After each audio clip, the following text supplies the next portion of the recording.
because I believe you have been going through this training for an entire week and you have already looked into many of these aspects.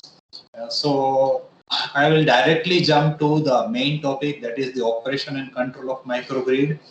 And if at all you have any question, we can discuss it offline.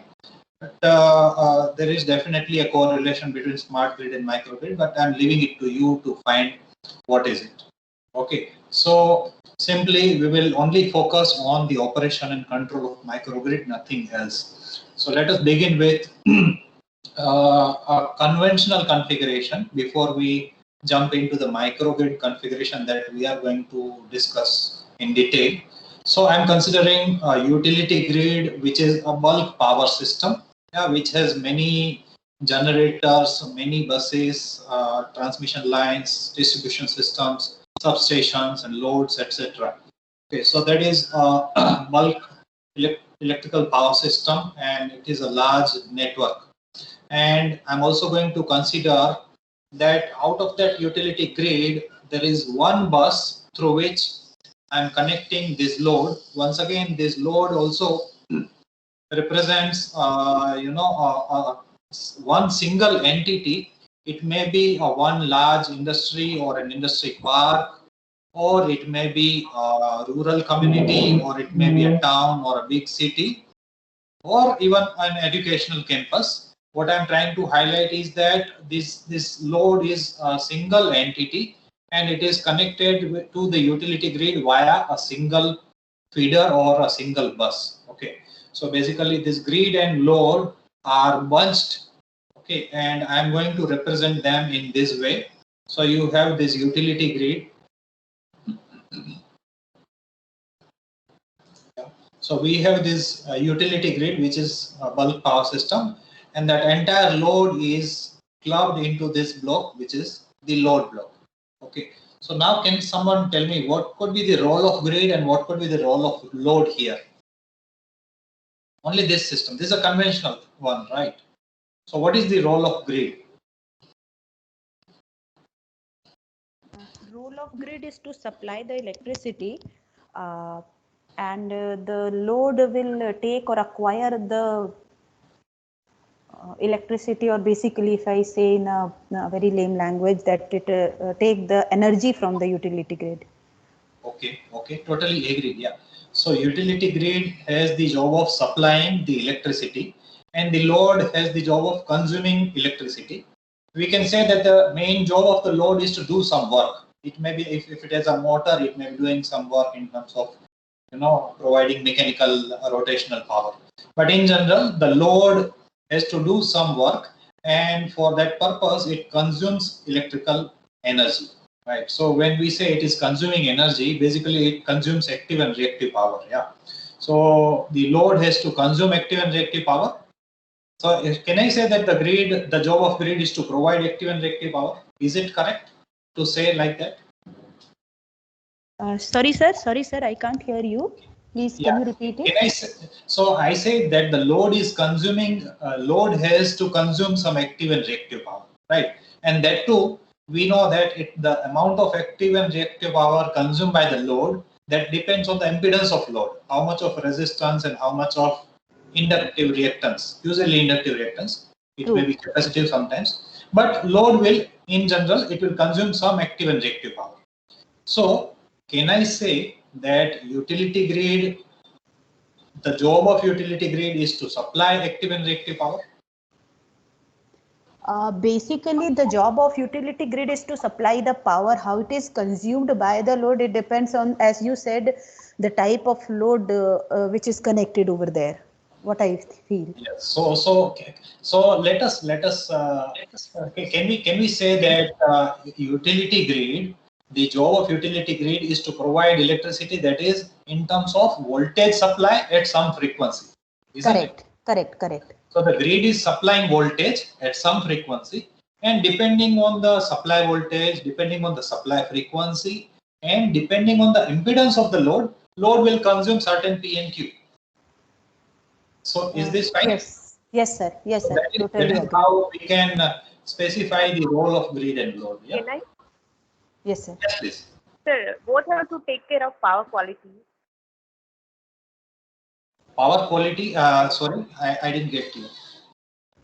Sir, utility grid and load both have to take care of power quality. That is Yeah, the okay, role. okay, I got your point. Okay, Yes. so that may be another question. Let's say when I say that the grid is to supply the electricity in terms of some voltage and some frequency, the very basic point from power quality point of view will say that whether the voltage and frequency provided by the grid are regulated one or not. Forget about harmonics and everything. Okay, so it is the job of utility grid to supply voltage and frequency. Not only that, the job of utility grid is to provide a regulated voltage and regulated frequency supply. Is that fine now? Correct, sir. Correct, sir. But the very prime requirement of the utility grid, I mean, right now we are talking about the power quality issues, I think, as the ma'am has rightly mentioned. But the very prime objective of the grid is to supply the power in terms of, I mean, regulated voltage and frequency, what I personally feel. Yes, yeah. And actually, I do not want to divert into power quality and harmonics, but let me very quickly tell you, if let's say the load is non-linear, then load will be drawing the characteristics current. It may be fundamental plus some harmonics. Okay, and then there may be some solutions to provide the compensation in terms of harmonics. You may have some shunt filters or whatever kind of filters you may be using, active or passive. Yeah, but as long as the utility supply is providing you regulated voltage and regulated frequency supply, and that too if it is a pure sinusoidal one, then the load, depending on its own internal characteristics, it may draw fundamental plus harmonics as well.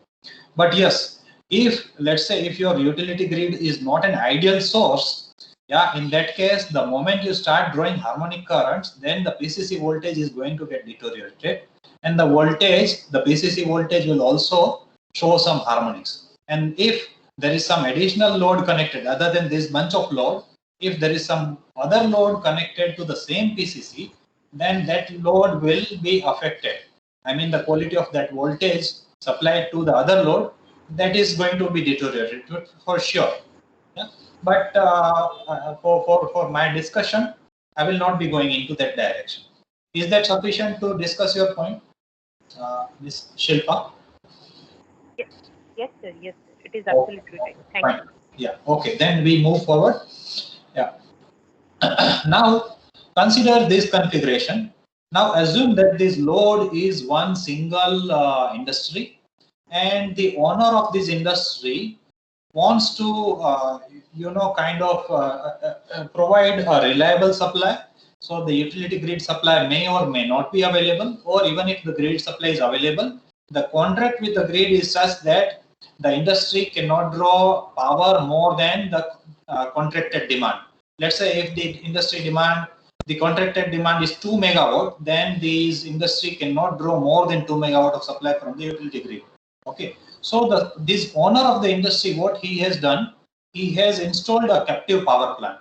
Okay, so this additional alternator that you are seeing here connected to the same bus, that is a captive power plant, and the alternator is usual synchronous generator, and it has its own prime mover which provides the mechanical energy or mechanical power to run the alternator.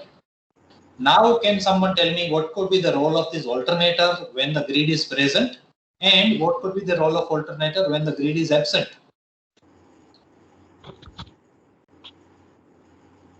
This is a conventional thing. Hello.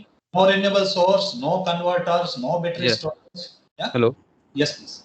Yeah, this is Ketul Patel from Gandhi College. Actually, when connected with grid, it will be acting as if it is connected to infinite bus. So fixed voltage and frequency. So whatever excitation you change, it is going to change the reactive power inputs. Perfect. And when it is operating in isolation mode, it will be operating through excitation, which will change the voltage, output voltage of the bus. Right. Yeah. Perfect. And what about the active power and frequency? Of course, that Yeah, frequency, of course, if connected to grid, frequency is going to remain constant. So whatever input is given, that is not going to result in change in frequency or speed, but it is going to result in change in active power, right? Perfect, perfect. Yes. Yes. So utility grid is the boss here. Grid is the master here, and the grid will dictate the frequency. And as usually for our discussion, we will consider that the grid frequency is constant. Doesn't mean that it is 50 hertz fixed, but it may be any frequency near 50 hertz, near nominal value. But grid frequency we can consider to be constant. Even if it is not constant, even if it is variable, even in that case, we will consider that the load and this alternator have a very minimal effect on the grid frequency, because grid is like a very big sea of energy. Actually, sir, in today's national grid, one nation, one grid, the frequency really is very constant in the range of 0.1 hertz. It is varying. If we see the graph of frequency, the frequency is absolute constant, with, varying within range of 0.1 to 0.15 hertz. Okay. Not more than that in most of the cases. Yes, sir. 0.1 to 0.15 hertz, is it? That's right, sir. You can see the frequency pattern on the websites of Central Electricity Authority. There, this is available. Yeah.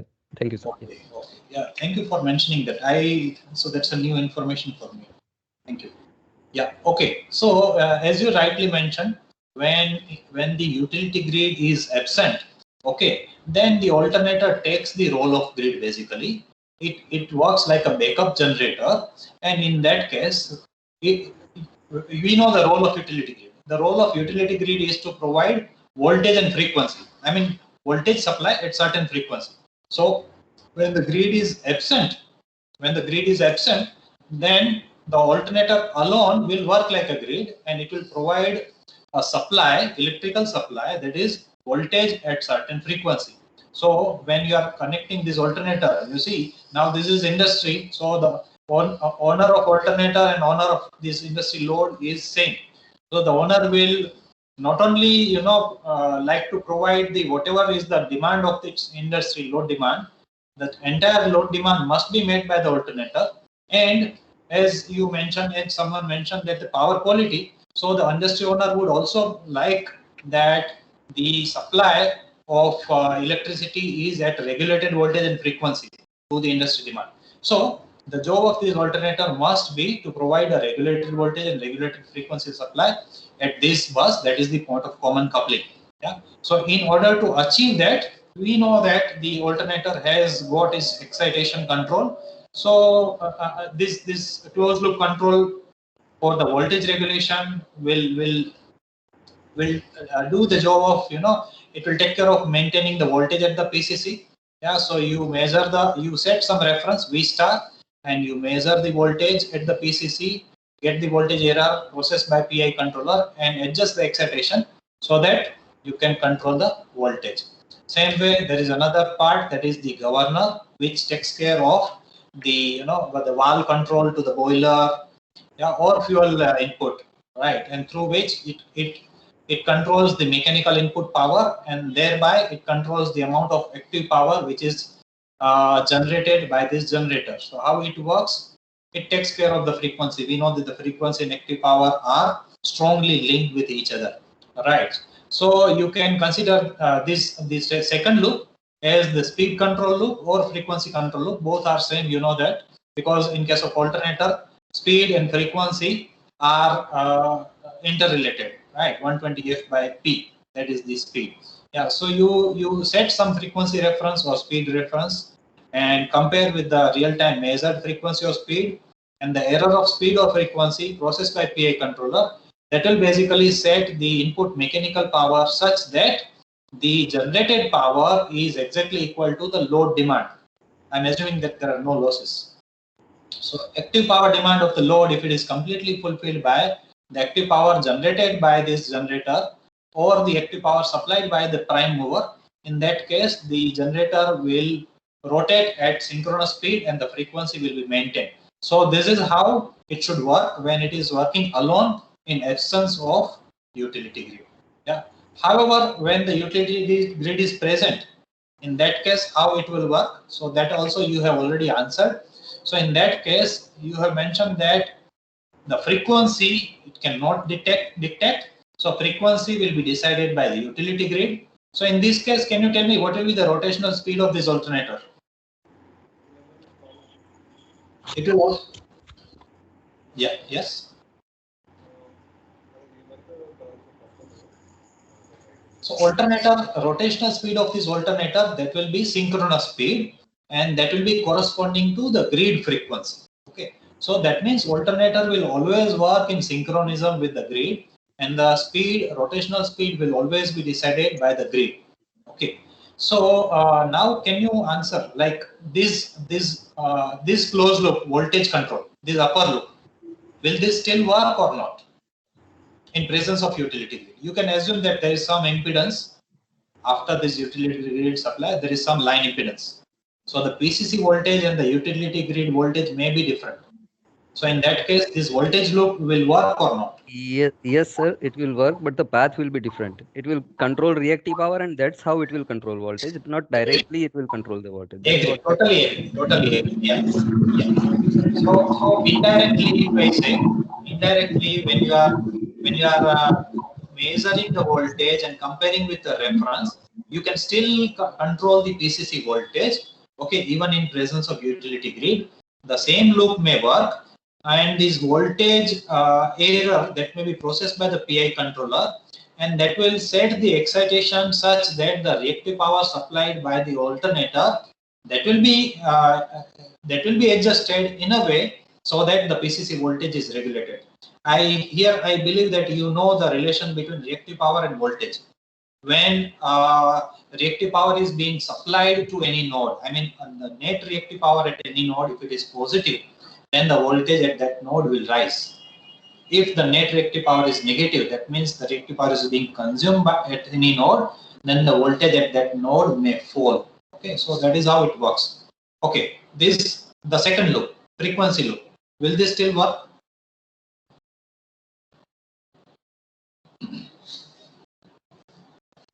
Frequency loop. No, sir, I don't think because fixed frequency is provided as a the reference from a grid. actually the inertia is very high, so change will be very small. It will work, but it's very difficult to attain with single alternator also. Actually, combinedly, many alternators may have to work. Then it may give desired result. Okay. So there are so many options actually. If you are considering that the utility grid is master and it is a very huge system of let's say 1000 megawatt, and our alternator is if it's only 5 megawatt, then this loop will not work. Then only the grid will decide the frequency. On the contrary, if your utility grid is a very small system as compared to your single alternator, let's say the utility grid represents an entire system which has a total generation capacity of 100 megawatt, and your single alternator, your captive power plant is let's say 1000 megawatt. In that case, yes, this loop may work, but that is not the practical case that we are considering, right? So this frequency loop will not work. Frequency anyway is being decided by the grid, and this alternator has to follow the frequency of the grid. And that's why I said that this machine, this synchronous machine, it will rotate at a synchronous speed which is decided by the utility grid. And this loop is not required. I'm saying that this loop is not required because the frequency is regulated by the grid. But let's assume that you are still keeping this loop, and assume that the utility grid is operating at let's say 49.5 hertz, and you are trying to maintain 50 hertz using this loop. So this F star you have set to 50. Can someone tell me now what could happen? It will only change the active power output. That's it. Yes. You see, the moment your measured frequency is 49.5 hertz because the grid is operating at 49.5. Your reference is 50. So this will generate an error of 0.5 hertz, and PI controller will think that okay, I should increase the input mechanical power so that whenever the frequency is lower, it shows that the demand is higher than the generation. So the governor will try to feed in more input mechanical power, and the generator will try to generate more power. So it will feed more and more electrical power. But even if it doubles the active power generation, even then the frequency will not be affected, yeah, or it may be very marginally affected by 0.01 hertz, let's say. Yeah, so this loop anyway it may not help. Yeah, so there is a lot of discussion that can be done on this part, but we will stop it here. Yeah. So basically this loop, when the alternator is connected with the load and the grid is also present, then the frequency loop may not work. In that case, yes, what you can do is you can use this alternator and you can ask this alternator to supply a fixed amount of active power, and that can be decided with help of this kind of loop. Now, do you agree with this loop? You see, I have also added this measurement of active power, which is the generated power of this alternator. So now can you regulate the active power output of this alternator? Depending on there may be different factors which may be deciding the amount of active power. It may be decided based on the cost of the generation, yeah, or it may be, as I mentioned, there may be a contracted demand on the with the utility grid. So your industry cannot draw more than 2 megawatt. So if your industry demand is 3 megawatt, then definitely you need to set the alternator power at 1 megawatt. You need to set the power reference such that the amount of power drawn from the grid is within 2 megawatt range. Yeah. Or if you think that the grid supply is costly and your captive power plant is providing you electricity at a lower cost, then you will avoid using the grid and you will try to use the alternator generated power as much as possible. That is another case. But anyway, so when connected with grid, you may use this kind of loop to set the power output of the generator. Yeah, so I hope this configuration and these controls are clear in absence and in presence of utility grid, and the similar kind of operation we can expect for a microgrid configuration. So now we are now moving to the microgrid configuration. Only one point I want to make here is this frequency loop may be needed when there is islanded operation. In case of islanded operation, this will be required. You cannot eliminate, but it will be controlling frequency when islanded operation is there. Is it?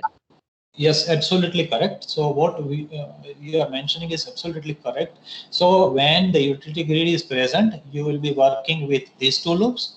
And when the utility grid goes away, then you will switch to these two loops. Okay, so it is like thank you. Yeah, okay. And that is what even in case of microgrid, the same thing applies. So because the microgrid may operate in grid tied mode and it may operate in islanded mode. So microgrid control may have to switch from one mode to the other mode.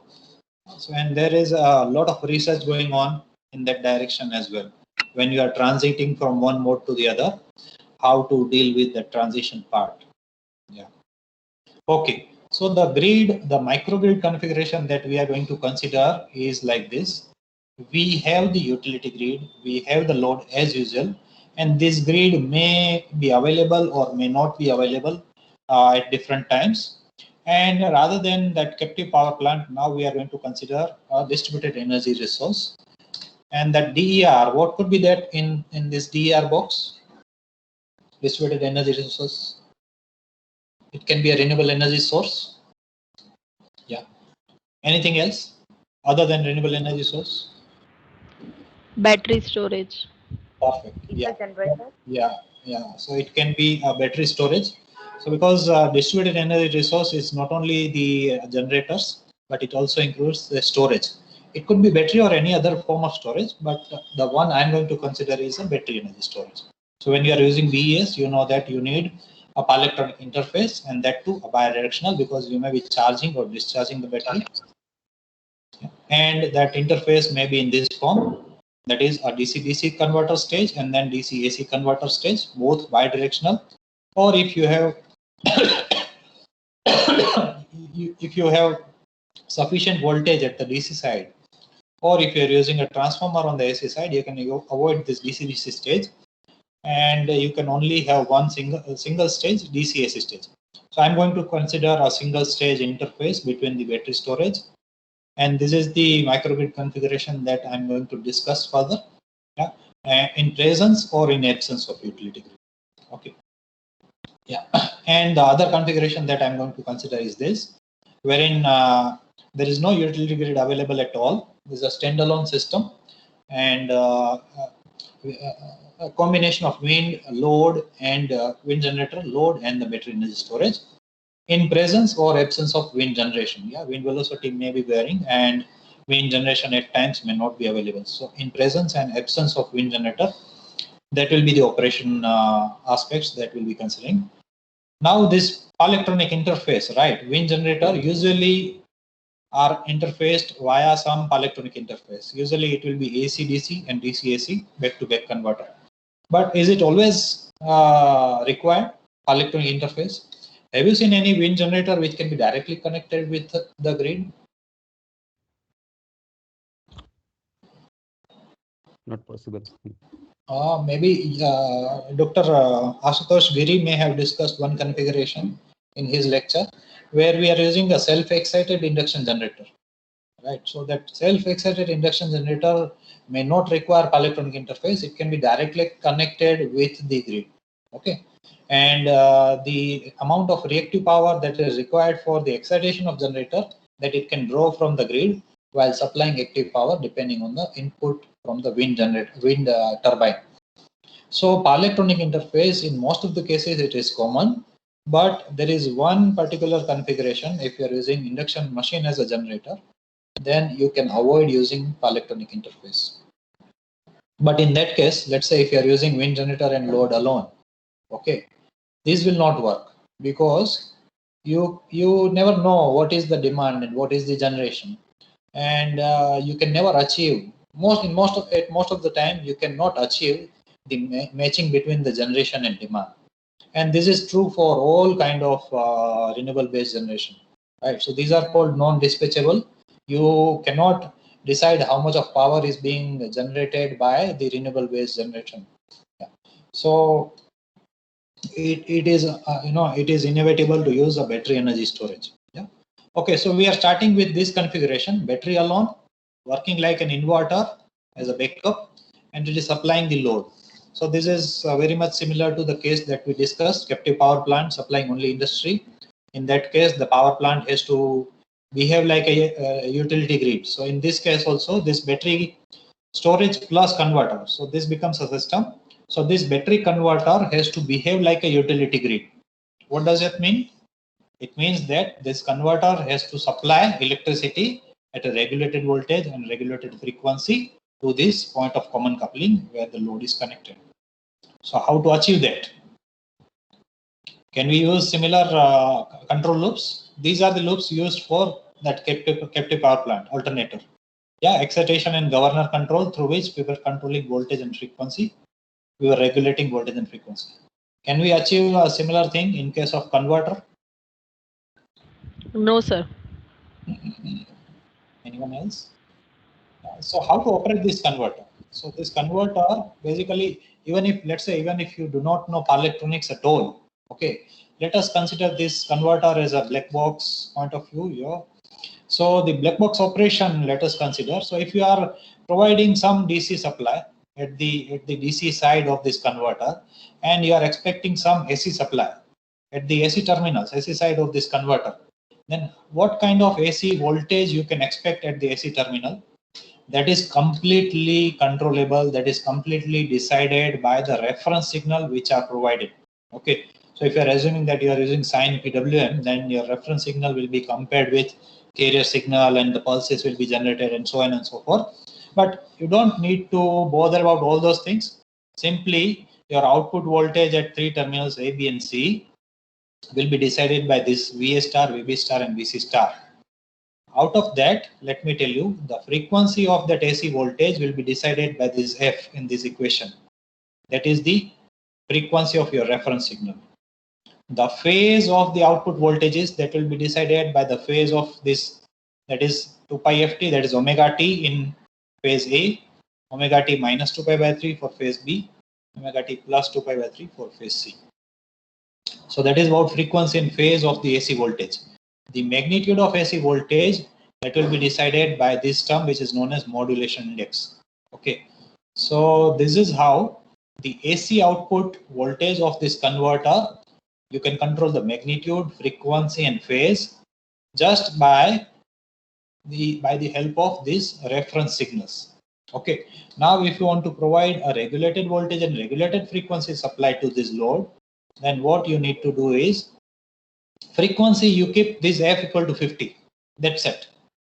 In these equations of this reference signal, if you put f equal to 50, the output voltage, fundamental component, okay, I'm only talking about fundamental component of the converter output, that will be 50 constant, regardless of any load. Yeah, assuming that the load demand is within the capacity of power that can be provided by the battery storage. So that is how constant frequency can be maintained. And regarding the voltage, you may need a control loop like this. Now let me tell you once again, the way we, you mentioned that in absence of utility grid, you mentioned that the alternator excitation may have to change such that the reactive power it exchanges with the PCC. So this will exchange some reactive power with the PCC. Okay, so if the voltage at the PCC falls, then it will supply reactive power. If the voltage at the PCC is higher than nominal, then it will draw reactive power. So by exchanging suitable amount of reactive power, excuse me, it can maintain the voltage at the PCC. So for that purpose, how to exchange suitable amount of reactive power, and that can be done by controlling the magnitude of voltage here. Assume that you have some filter, okay, at the converter output you have some filter. Yeah, so this is your converter voltage. Yeah, let me call it VB, and this is your PCC voltage, so that is VPCC. Okay, so this is VPCC. So if your converter voltage is more than PCC voltage, then it will supply reactive power. The converter will supply reactive power, and thereby it can bring the voltage at PCC. It can increase it. Okay. Now, how to control? Basically, the reactive power control is a function of magnitude control, voltage magnitude control. So, how to control the voltage magnitude? That is controllable through this modulation index. Okay. So based on that principle, this loop will work. So you sense the PCC voltage, that is this, and you set some reference for the PCC voltage. Error is processed by the PI controller, and which sets the modulation index. Okay, so modulation index will be set. The magnitude of converter voltage will be adjusted. Thereby the reactive power will be adjusted, and thereby the PCC voltage will be restored to nominal value. So this is how it will work. No need of frequency loop, because this is already working at a synchronous speed, you can say. This is like an alternator operating at a constant speed. Yeah.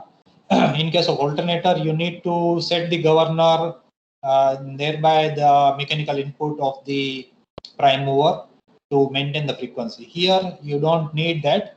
The constant frequency, whenever the load demand increases, the power demand, whatever is the power demanded by the load, that will be supplied by this converter by absorbing suitable amount of power from the battery. Yeah. In case of grid tied operation, when the utility grid is present, in that case, how this will work? So in that case, you see the grid is boss. Grid decides the frequency. The battery converter cannot be operated at its own frequency. Now you cannot keep it 50 Hz fixed. Okay, so you have to sense the grid frequency FG. Yeah, and you have to use that FG in these equations. Okay, so you see always this converter, even the rooftop solar PV converters, right? They also operate on the same principle. They always follow the frequency of the grid. Okay, so you need to sense the grid frequency using a PLL, and then you use that real-time frequency of the grid in this equation for the references of your converter. Other than that, you can adjust the phase of, this is additional, you see delta in all the three equations, right? It was not present earlier, delta, right? This delta basically decides the phase difference between this voltage and the PCC voltage. Okay, So your PCC voltage is here, and you have some filter here. So PCC voltage, if you consider this as a reference, and using this delta, you can adjust the phase of this voltage. And you know, by changing the phase, what we can achieve is the control on the active power exchange between the two things, right? So amount of active power that will be decided by the angle difference, right? So that angle difference also can be set in these reference signals, and of course this modulation index will set the magnitude of VB, and thereby you can also control the amount of reactive power that is being exchanged with the PCC. Okay, so now when the utility grid is present, the difference is that converter is following the frequency of grid always. Yeah. So in that case, the frequency it cannot decide. The PCC frequency will be decided by the utility grid. However, assuming that there is some impedance between the utility grid and the PCC voltage can be controlled by the converter with the same concept. Okay, so PQ control, I hope you understand this. We are just revisiting quickly. So if you have two sources, the active and reactive power flow between these two sources is governed by these two equations, and it can be represented by this phasor diagram, right? So when delta is positive, that is this case and this case, when VB is leading, active power flows from VB to VPCC, okay, battery to PCC. Yeah, so the active power flows from higher angle to lower angle. And in this case, when delta is negative in these two cases, then the active power will flow in a reverse direction. Now, if you see this capacitive part, so when the battery voltage or the is higher than the PCC voltage magnitude, then the reactive power will flow from left to right, meaning that the reactive power flows from higher voltage magnitude to lower voltage magnitude. So keep these two things in mind. Yeah. So based on that, we form this principle. Yeah, so active and reactive power in this case you can control by using these two loops. Yeah. So battery converter, when you're operating along with the utility grid, the frequency is decided by the grid frequency in real time. The amount of active power that is decided by the delta, and the amount of reactive power that is decided by the magnitude of VB, which is decided by modulation index. So how we are working? If you want to exchange some active power, you set it here by P reference and compare with the measured active power output of the battery converter, and error is processed by the PI controller and it adjusts the angle delta. Okay, for example, let's say you want this battery to supply 1000 kilowatts of power. Okay, so what you will do, let's say as of now the power is 0 and you want to send 1000. Okay, so let's say 10 kilowatt. Okay, so 10 kilowatt is your reference. So you compare with 0, your error becomes 10. So what it should do, it should increase delta. The moment delta is increased, so the output, this angle of this voltage, okay, that is leading. So that is a case like this.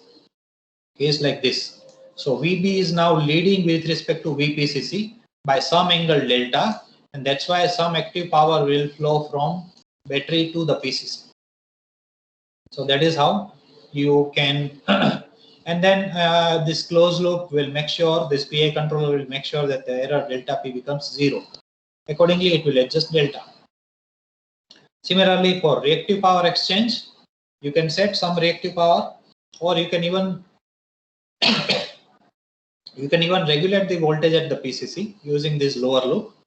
So here I am showing the reactive power loop, where the reactive power reference can be set by the user and compare with the real-time reactive power measured one. That error of reactive power is processed by PI controller. It will adjust the modulation index and thereby it will adjust the magnitude of VB, and thereby it can adjust the amount of reactive power exchanged by the battery converter. So this is how it can work. Okay. Now if, let's say, rather than a utility grid, if you have a wind generator, In that case, how it will work? So you see, wind generator now, it is not like a utility grid. Utility grid was a very strong supply.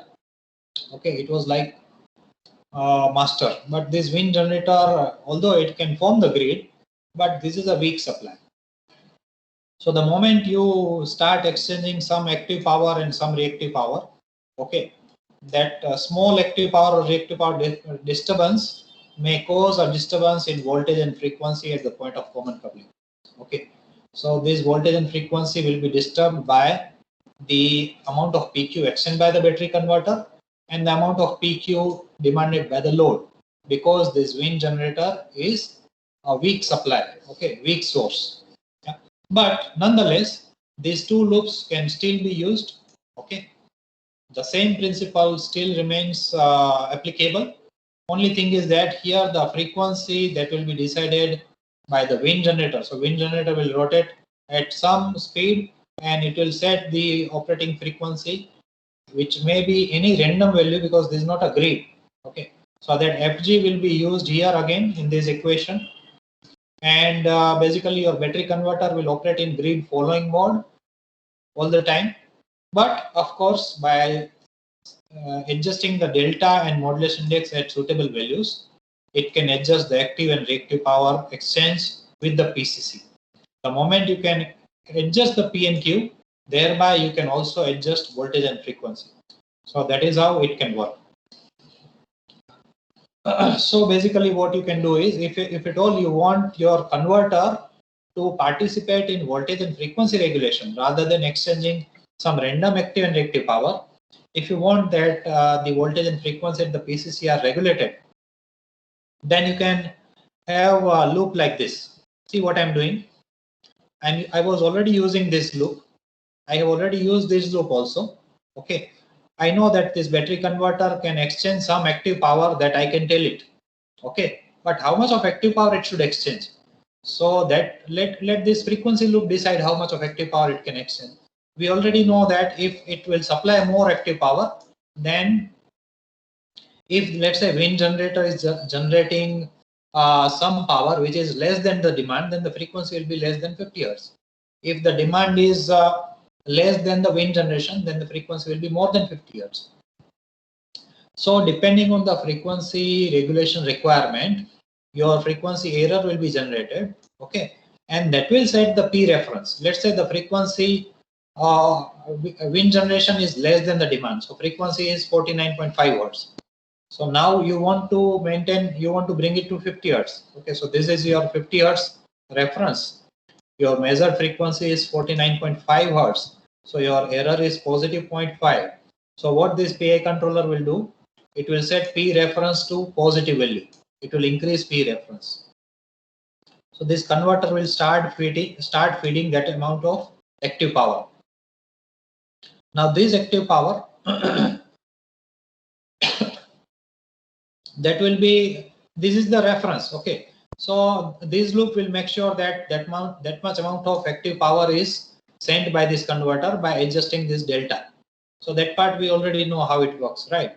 So basically this power will be adjusted such that the frequency brings the PCC frequency is restored back to the reference. Okay, so the error becomes 0.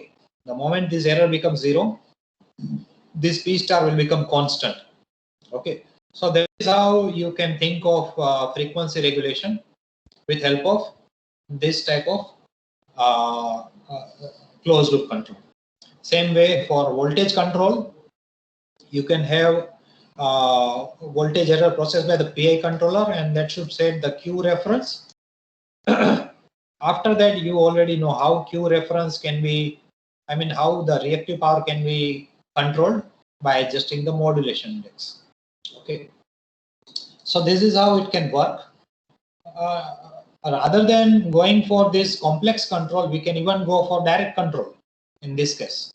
Basically, we know that the frequency control is through, we are achieving the frequency control through the active power control, but we don't need to go via this stage of active power control and then adjusting the delta. Based on the frequency error, we can directly adjust the angle delta using PI controller. Same way, based on the voltage error, rather than adjusting the reactive power first and then modulation index, we can directly adjust the modulation index using the PI controller. So this simplifies the operation. Yeah. So this way also we can use the two loops for voltage and frequency regulation when battery converter is operated with a weak supply like this wind generator. Yeah, so now I have some simulations to show based on this 2 or 3 configurations as the time permits. Any questions so far you can ask, or I will continue with the simulation part. So I hope the model is visible. Yeah, any comment? Sir, I want to request that can you please repeat that frequency and voltage regulation in a brief, just once? Sure. This one? Yes. Okay. Let me give you an example. Let's say a wind generator is 5 kilowatt and the load demand is 4 kilowatt. Okay. So the generation is more than demand, so the frequency is more than 50. Let's say 51. Okay. So you know that in order to bring the frequency back to nominal value, the demand and generation must be matching. That means this converter must absorb 1 kilowatt, isn't it? Yeah. If this converter absorbs or draws 1 kilowatt of power, then the generation of 5 kilowatt that will be matched by demand of 4 plus 1. Okay. So our frequency reference is set at 50. When we measure the frequency, it is 51. Okay, so measured frequency is 51 here. So you have an error of -1. Yeah. So this -1 of error that will decrease delta. Yeah.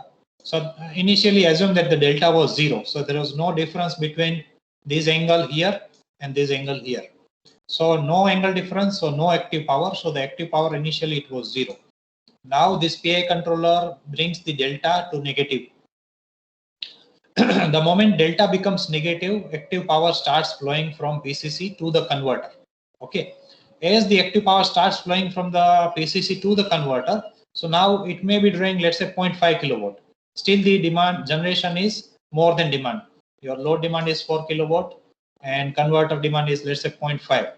So frequency now falls and it goes to 50.5 hertz. Delta, your error is still negative 0.5. So delta further decreases. Yeah. And that makes the active power consumption of converter to 1 kilowatt. Now the generation and demand are matched and the frequency is restored back to 50 hertz. The moment this becomes 50 hertz, your error becomes 0. The moment error becomes 0, the output of PI controller becomes constant. So that makes delta constant and at some negative value for which the power drawn by the converter remains constant at 1 kilowatt. Okay. So this is how it works. Makes sense?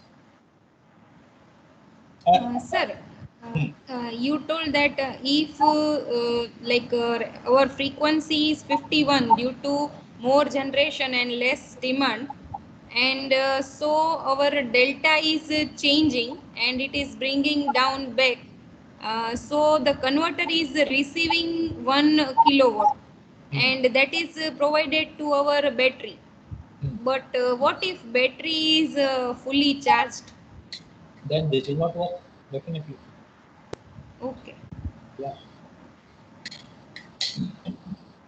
So that is that is actually a question of sizing the battery, about the state of charge of battery. So again, that we may discuss separately.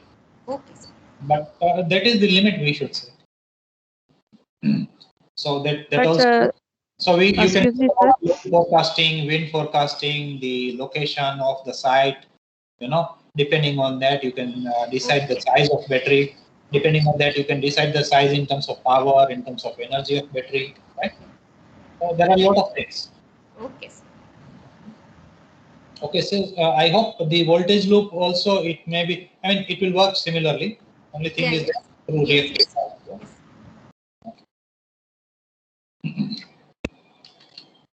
Okay, so we are, okay, let me tell you, the configuration that we are starting with is this one. Okay, only battery, only load. So this is battery converter is forming the grid, operating in grid forming mode. And so this is standalone operation.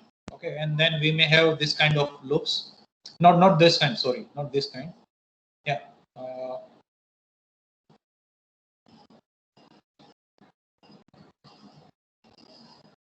Hold on. Yeah, this one. Okay, so I'm talking about this one. Yeah. So battery alone, and we have this voltage control loop. Battery is operating at constant frequency. Okay, so let me show you that. So we have this. Let me describe the model first. So we have one load which is purely resistive, 100 ohms, and the other load is RL load, 0.8 power factor. And individual loads are connected, can be connected via these individual breakers.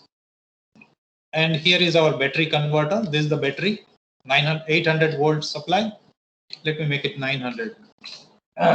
And this is the filter inductor, 5 millihenry. And this battery converter can be brought to this. This is the PCC. Okay, this is PCC. So battery converter can be connected to the PCC via this breaker. Yeah. So via this breaker you can connect it, and the control of this breaker is through this constant. When you make it 1, this breaker will be closed. When you make it 0, the breaker is open. Okay.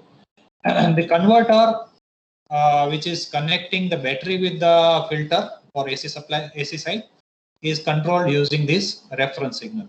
So entire control, okay, so entire logic that is used for deciding this reference signal, which will be controlling the operation of this converter, DC-AC converter, and that is generated with, by this.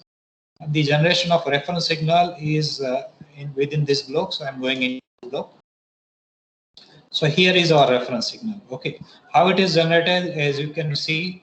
You see, basically, I'm following these three equations. ABC star voltage reference is m sin omega t, m sin omega t minus 2 pi by 3 and plus 2 pi by 3. So here you see this is t. Okay, so this is t, and this is multiplied by 2 pi into f. So here I have 2 pi ft or omega t, and then I have this sine function. So u is nothing but omega t. So sine omega t, then sine omega t minus 2 pi by 3 and plus 2 pi by 3.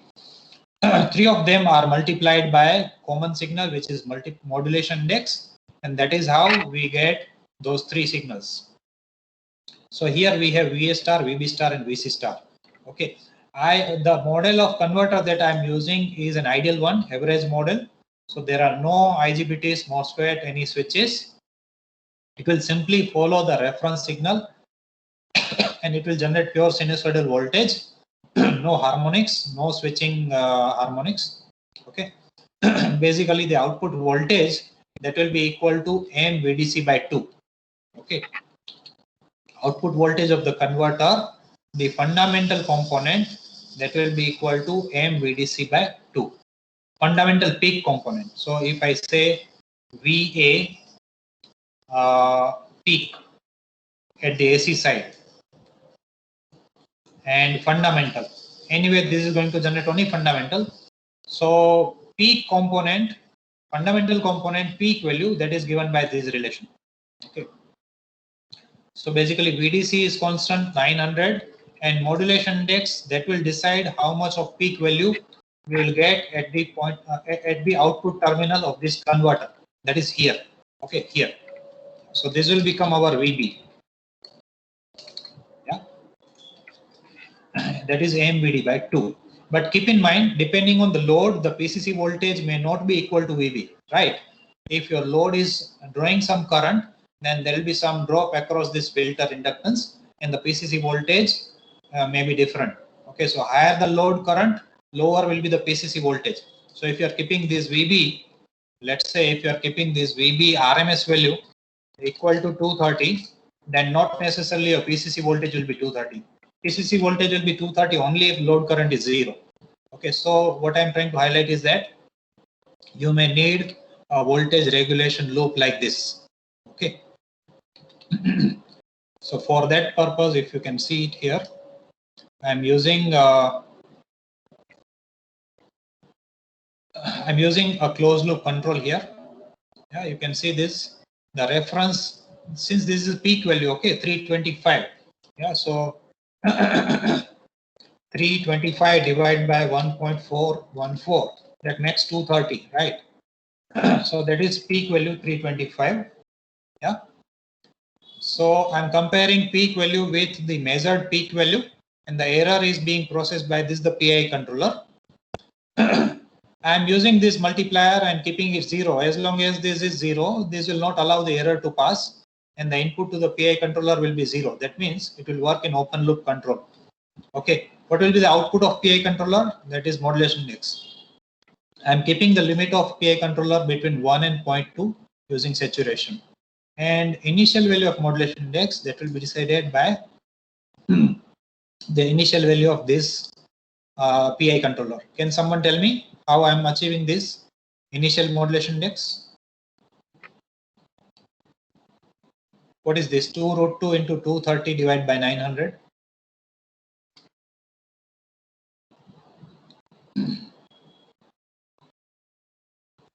You see, basically it is governed by this equation. Your VDC is 900, right? VDC is 900. What you are expecting as the peak fundamental? You are expecting 325. Okay.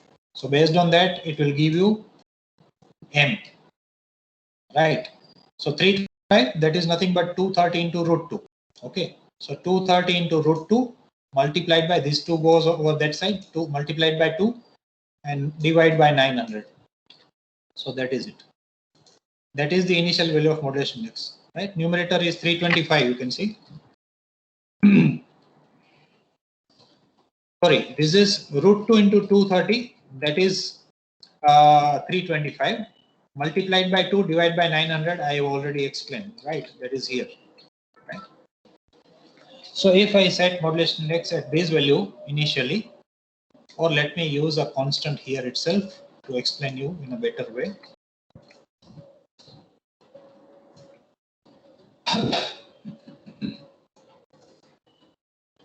$230 into square root 2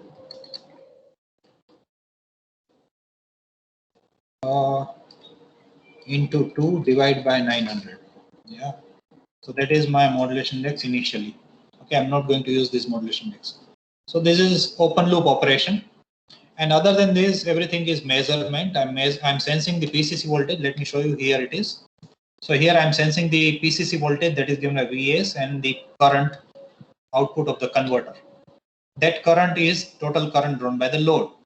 Okay. So let me keep this closed from the beginning itself, and I'll start the simulation. So I'm sensing PCC voltage, and you can see it here using PLL. That PCC voltage is fed to the PLL block. That gives me frequency and phase of PCC voltage. And using these Fourier blocks, I'm measuring the peak value and the angle of PCC voltage. Similar Fourier block gives me peak value and angle of current. And using the voltage and current peak value and angles, I'm measuring the active and reactive power of the converter. Okay, so this IC is the converter current. Also, you can look at the direction of current. Yeah, suppose it is going in, current is going inside. Okay, I is on the right side, O is on the left side. Input on the right side, output on the left side. Okay, so current going from PCC to the converter is positive. Similar for the power. Any questions so far regarding the description of model? These are all the measurements and monitoring. Yeah. Sir, hello. Yes, please. Sir, for the measurement of the frequency and the phase, you have used the PLL measurement, right? Yeah.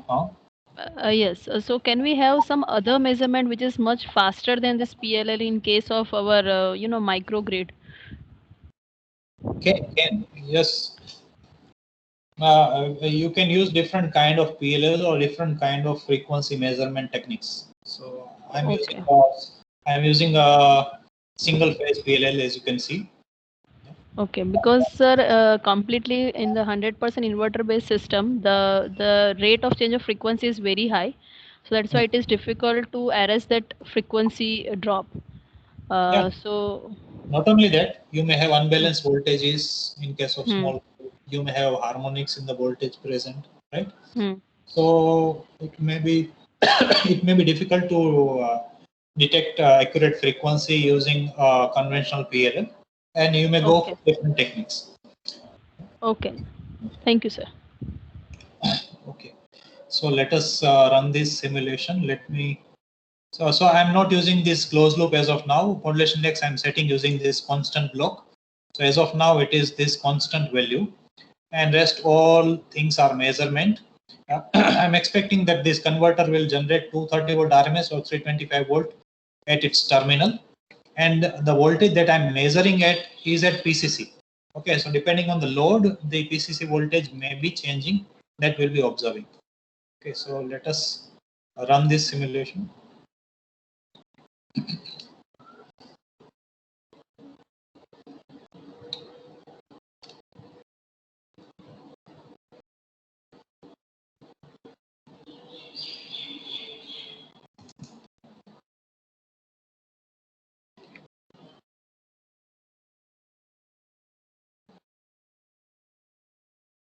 Give me a moment. I'm opening this scope.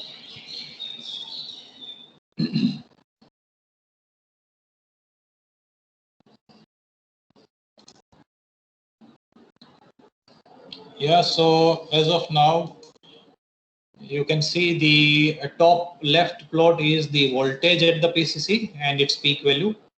Second plot is the reactive power of the converter. Third plot is second plot is active power. Third plot is reactive power. Then on the right hand side, top plot is frequency, middle plot is modulation index, and the last plot is omega t. Okay. So as of now, the converter is running without any load connected to the PCC. And if you want to see the voltage, the peak voltage is little less than 320, little more than 325. Yeah, because that will be based on that modulation index that we have set. Other than that, if you want to see the output voltage waveforms, so that is a pure sinusoidal one because I'm using an ideal converter. Okay, now what I'll do is I will connect one of the loads. So let me connect this resistive load, yeah, and then continue running that simulation. So top right plot, you can see there is a little disturbance in the frequency. There's a little disturbance. Momentarily frequency falls and again gets restored back to the 50 hertz. Let us see what happened to the voltage.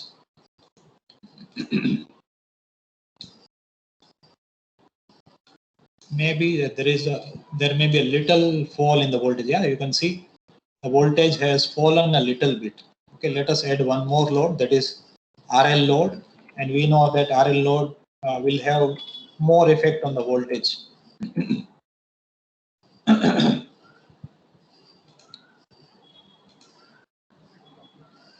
So now if you can observe it here on the top left plot, I'm zooming in vertically. And now you can see there's a considerable fall in the voltage, right? You can see it has reached to 322 volts peak value, right? So just to show you that the frequency is constant, but depending on the load, the voltage magnitude at the PCC is varying. Now let's say if I change this modulation index, let us observe what is the value of modulation index. As of now, modulation index is here, somewhere near 0.723. You can see it here. Middle right plot. Let me increase this modulation index by, let's say, 5%. So I'm multiplying by 0.05. I'm not sure what will be the effect. Let us see. Again, running from the same point onwards. Oh, okay, sorry. Actually, I'm observing the modulation index that is different the modulation index that I'm observing is this M. Okay, so it may not show that, but I have already changed the modulation index value by 5%. Let me see if there is any effect.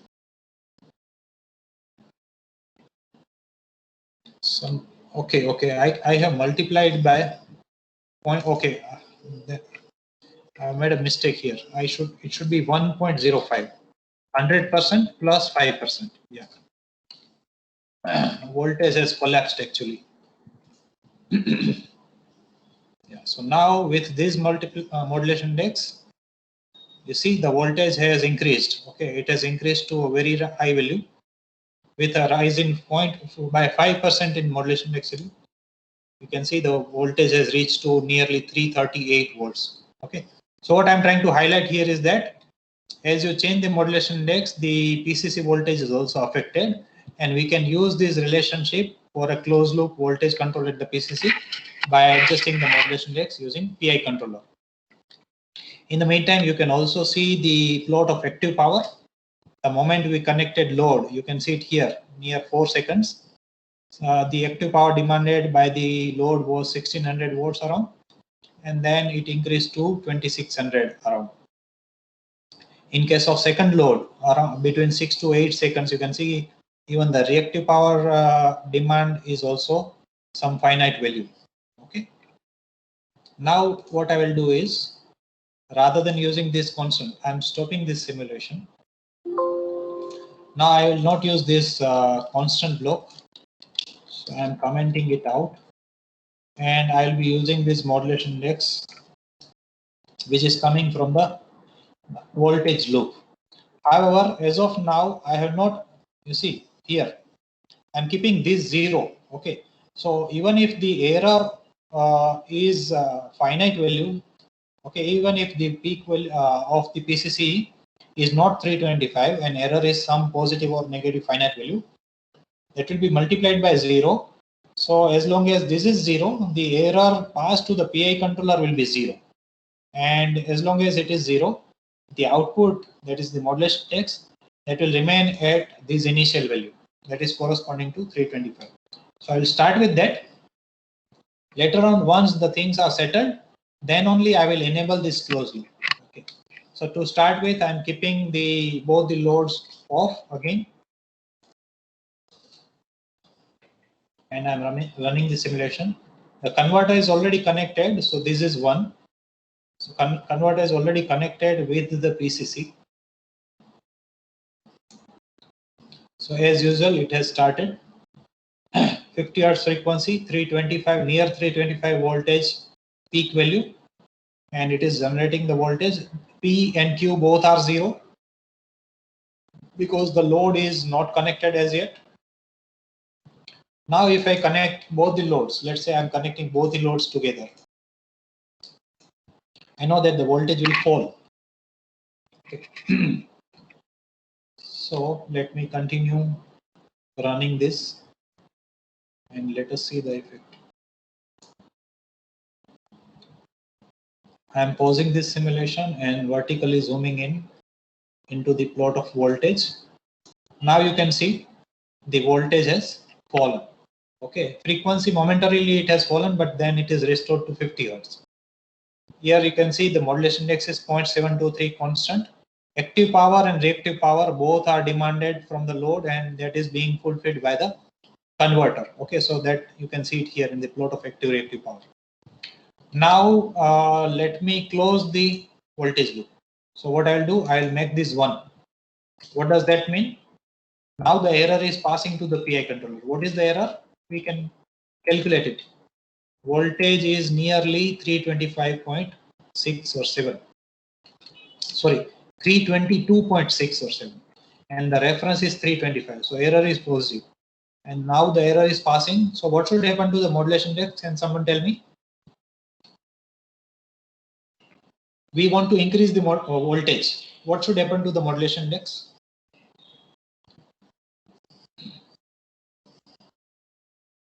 To increase the voltage, It should increase. You want to increase the voltage. That means you want to supply some reactive power. if you want to supply some reactive power, then what should happen to the magnitude of VB? VB must be higher than VPCC, right? So you must increase VB. To increase VB, modulation index should increase, right?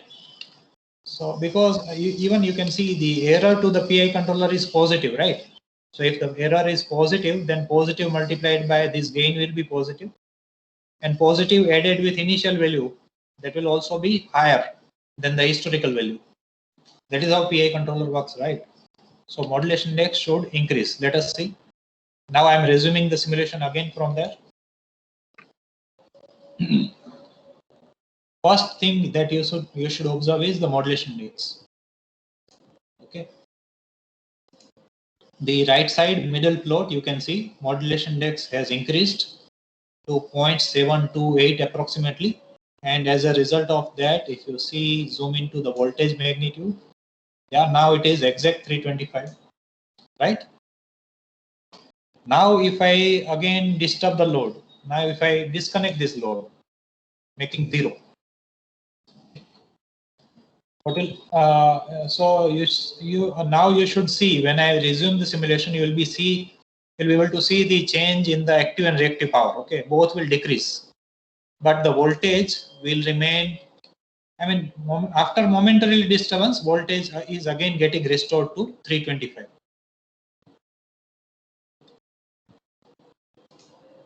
Yeah.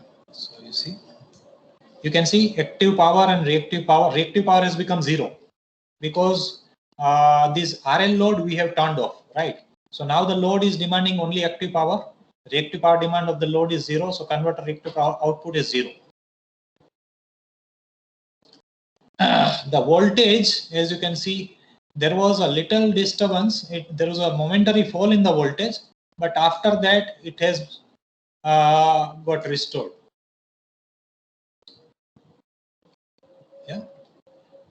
If you look at the modulation index, middle right plot, okay, so modulation index has adjusted and decreased a little bit because the load has decreased. So now, in order to maintain the same voltage, you don't need to supply the same reactive power, right?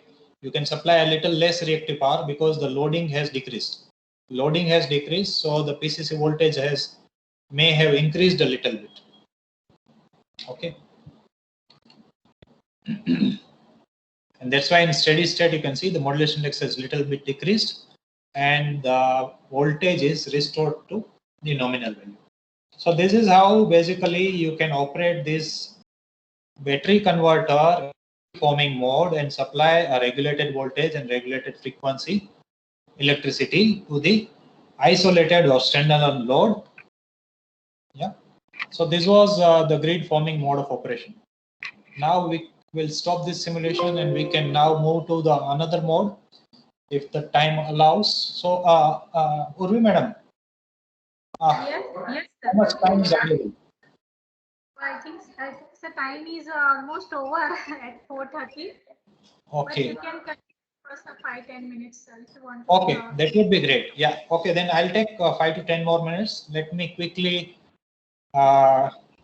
give an idea about one more mode. Yeah. Okay, sir. I will consider the grid connected mode. So let me. Okay, so I will consider this one. Let me bring it here. I'm deleting this.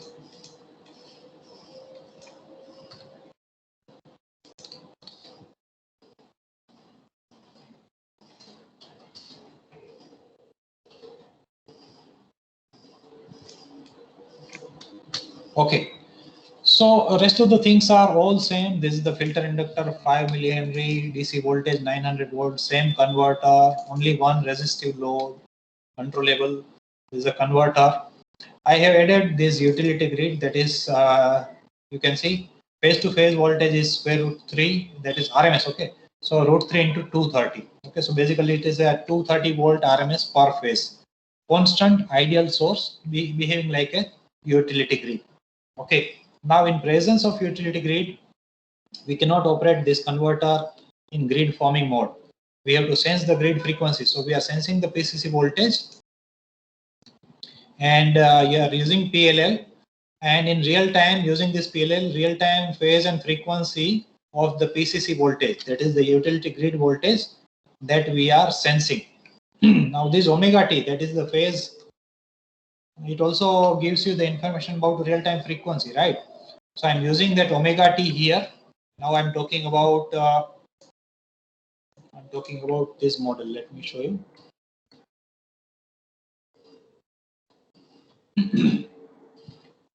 Yeah, so we are now talking about this model with grid, and we have to see how to form these three equations. M sin omega t plus delta, sin omega t minus 2 pi by 3 plus delta, sin omega t plus 2 pi by 3 plus delta, all multiplied by m. So here is the omega t. What is omega t? That is 2 pi fgt. What is fg? Fg is the utility grid frequency, right? So 2 pi fgt, that becomes our omega t. So omega t is nothing but real time grid frequency and phase. Okay, and this delta is here. This delta, that delta, you know, that is decided by the active power loop, right? So that may be coming from this loop, active power loop, that is here. Yeah, here you can see this is the delta. Similarly, this is the upper loop is reactive power loop, that is setting modulation index. That is this loop, reactive power based loop. Okay, that is setting modulation index. So rest of the thing here you can see omega t plus delta is given as input to this three sinusoidal function, and finally these three are multiplied by common modulation index to generate our three-phase reference signal, which is given as input to this converter here, right? Okay. This is about measurement. In this block you can see I'm measuring voltage and current, peak value, angle, and active and reactive power. This is usual measurement. I'm not going to describe this. These control loops, we have already discussed the theoretical part here in this slide. Same thing I have implemented here. Other than that, I'm using this zero multiplier so that the error, I can control the error. Yeah. So whenever I want to enable the closed loop, I will allow this error to pass on. Otherwise, this error will be kept zero by multiplying by zero. Okay. Here I'm setting the Q reference. Here using this constant block, I'm setting the P reference.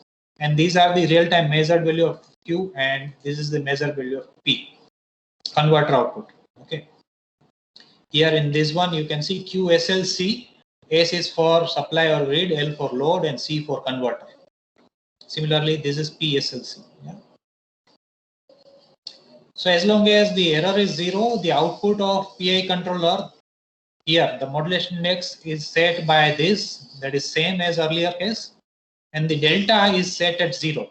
You know why? Initially delta I should keep zero, because when I am trying to synchronize this converter, the angle difference between the converter output and the utility grid must be zero, right? Because now from the beginning, I'm not going to connect this converter with the PCC. Grid is from the beginning, grid is connected with the load, and then I have to synchronize the converter with the PCC. So in order to synchronize, I have to match frequency, phase angle, phase sequence, and voltage magnitude, everything. Okay. So voltage magnitude is matched using this modulation index that I have adjusted in open loop. Frequency is matched because the utility grid frequency, I am operating the converter at the same frequency using the PLL feedback. The phase is already matched because the utility grid phase omega t, using the PLL I am sensing, and that omega t only I am using here in this equation. Phase sequence I am taking care of in the simulation. You know how to do that, right? So I'm not discussing that part. So basically I'll be synchronizing by matching voltage magnitude, phase, frequency, and phase sequence. I'll be synchronizing this converter with the PCC. Okay, so to synchronize, I need to keep this delta zero. Okay, so initially this delta is kept zero. That is what you can see it here in this lower loop, active power loop. The initial condition, you can see it here, it is zero. Other than that, I can manually change modulation index and delta by adding some constant value here. For that purpose, I have kept these two constant blocks. Yeah, so in open loop, when I'm running, I can control modulation index and delta manually. Okay, so let us run this and see. So initially, I'll not connect this converter with the PCC. I'll keep this, okay, load also, let me connect it later. Let us simply run this first without any load or converter connected with the PCC. Only grid is connected at the PCC. Now I'm opening this.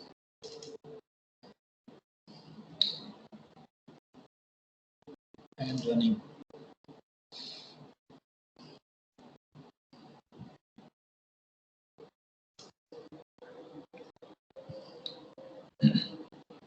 Okay, so no load, no converter, only grid is connected. It is providing regulated voltage and regulated frequency supply, because utility grid is assumed to be an ideal source, and there is no impedance also. Okay, after the, so there is no line impedance. So the PCC voltage is like an ideal one, constant voltage, constant frequency as of now.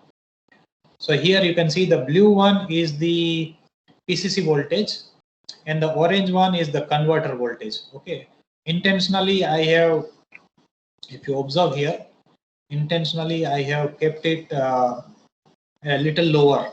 The measured value multiplied by 0.98. Okay, so actual value is a little higher, just to observe them, otherwise both will be overlapping. So orange and blue are same magnitude, but I'm showing 98% of orange. Okay, so you can see utility grid voltage is 325 and the frequency right top plot you can see it is 50 hertz, but P and Q you can see 0 because load is not connected. Now let me connect the load. So it's a resistive load. There won't be any reactive power, but the active power demand of the load should increase. Resuming the simulation.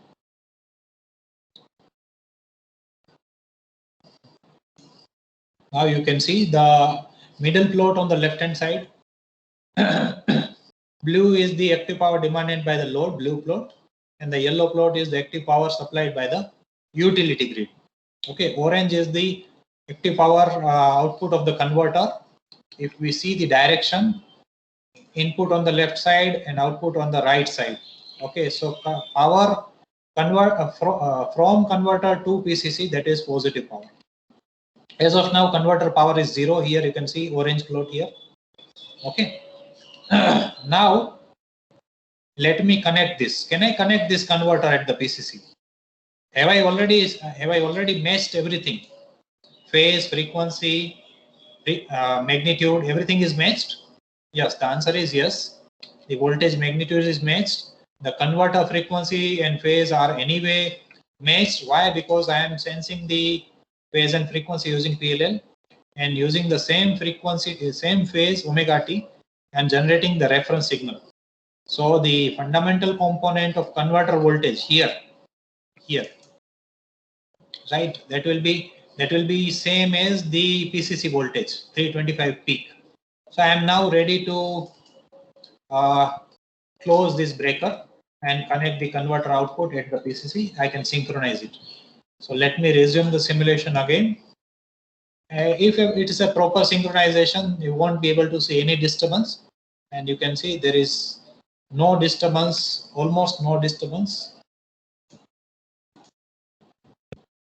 Okay, so I have already synchronized this. Okay.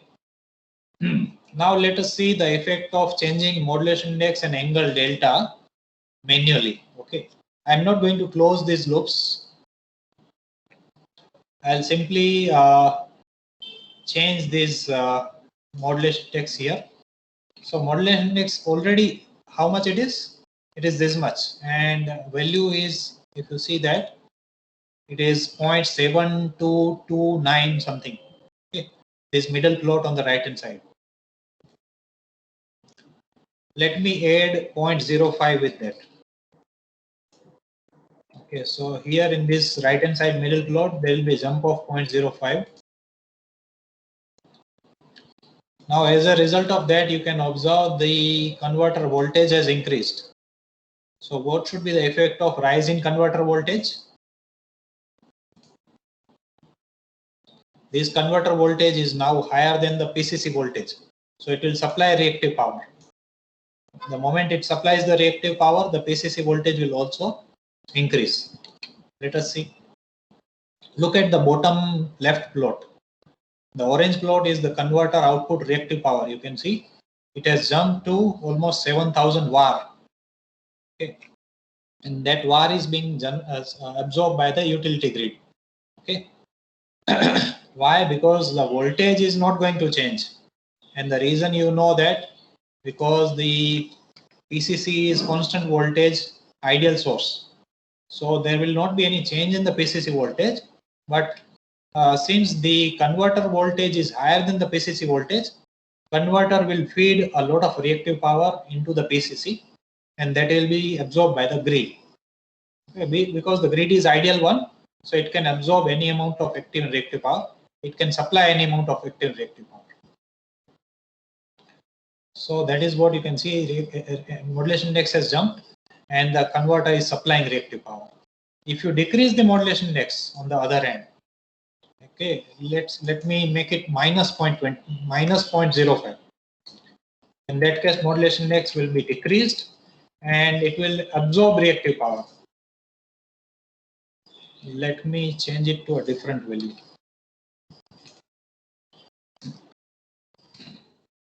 Minus 0.06.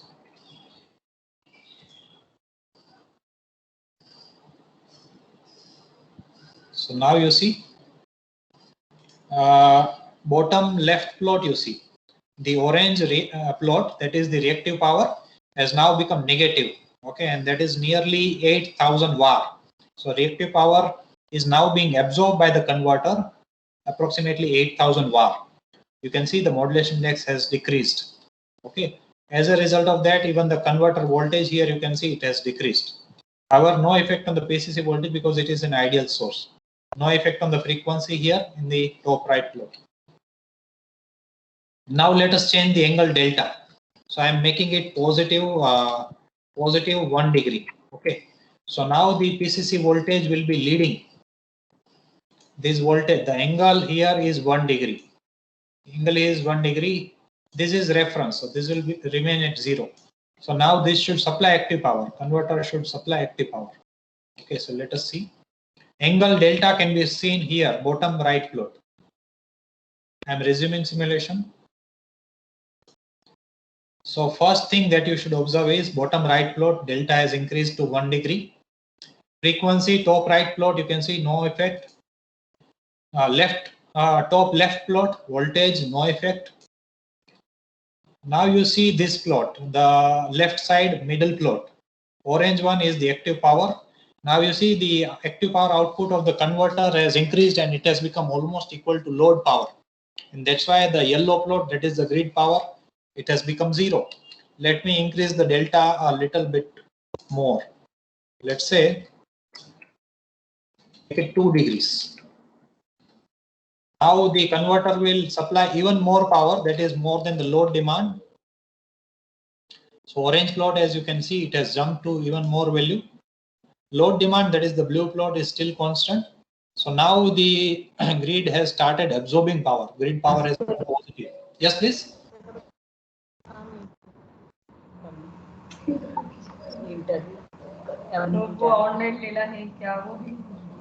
So shall we stop it? I think it's already 4:50, so maybe we are running out of time. So it should be fine. If there are any quick questions, we can discuss. Otherwise, we may stop it here.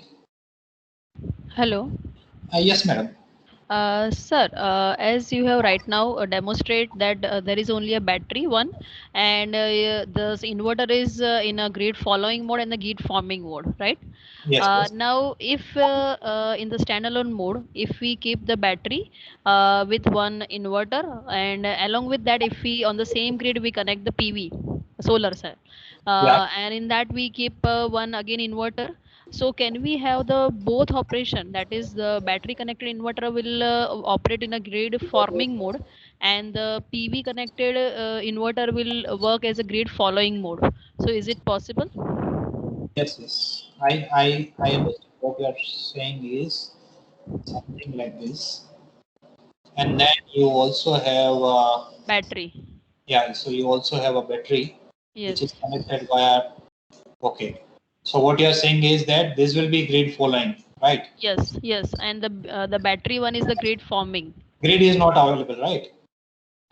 But the grid forming, that is one standard voltage and frequency is required Yeah, yeah. at this PCC. Yeah, So so that is, yes, battery converter, this will be grid forming. yes. Hmm. Okay. So is this possible? See, the idea is that see, you have, this is one source, this is another source. Okay, battery. Yeah. Yes. So idea is that the converter which is being fed by a dispatchable source.